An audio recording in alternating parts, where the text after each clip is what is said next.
তো আজকে তোমাদের আমি দু তিনটে জিনিস দেখাবো। আচ্ছা আগে দেখো তোমরা, তারপরে আমি তোমাদের বলছি। চলো।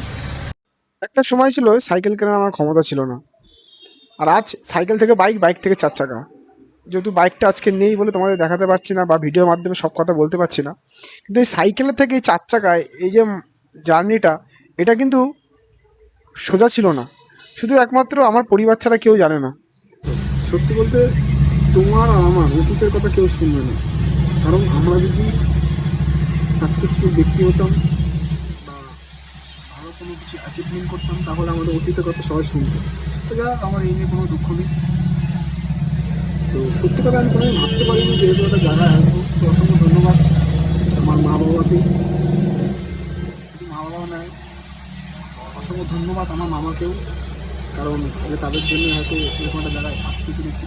আর তোমরা আশীর্বাদ করো যাতে আগামী দিনগুলোতে যাতে এদের হাত আমার মাথার উপর থাকে, আর তোমরাও থেকো আমার পাশে। তো থ্যাংক ইউ, সবাই সুস্থ থেকো, ভালো থেকো, এদের পাশে থেকো।